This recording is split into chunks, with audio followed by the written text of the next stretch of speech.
5. ការអភិវឌ្ឍខ្លួនឯងរៀនសូត្រឥតឈប់ឈរធ្វើឲ្យខ្លួនឯងមានចំណេះដឹងនិងជំនាញថ្មីជានិច្ចពង្រឹងសមត្ថភាពផ្លូវចិត្តអភិវឌ្ឍភាពអត់ធ្មត់ការគ្រប់គ្រងអារម្មណ៍និងភាពជាអ្នកដឹកនាំ 6. ការរស់នៅដោយមានតុល្យភាពទល់ឲ្យភាពរវាងការងារនិងជីវិតកុំឲ្យការងារមកបំពេញពេលវេលាសម្រាប់គ្រួសារការសម្រាកនិងការអភិវឌ្ឍផ្ទាល់ខ្លួនរស់នៅដោយសាមញ្ញកុំឲ្យសម្ភារៈឬភាពល្បីល្បាញមកកំណត់តម្លៃរបស់ខ្លួន 7. ការចូលរួមចំណែកដល់សង្គមចូលរួមសកម្មភាពសង្គមដូចជាការបម្រើសហគមន៍ការថែរក្សាបរិស្ថាននិងការគាំទ្រអ្នកដែលក្រីក្រជួយលើកស្ទួយអ្នកដទៃជួយអ្នកដទៃឲ្យមានឱកាសនិងការអភិវឌ្ឍ 8. ការគ្រប់គ្រងហិរញ្ញវត្ថុ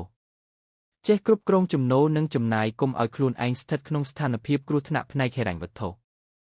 សន្សំសំចៃសម្រាប់អនាគតវិនិយោគទុនយ៉ាងឆ្លាតវៃនិងមានផែនការហិរញ្ញវត្ថុយូរអង្វែង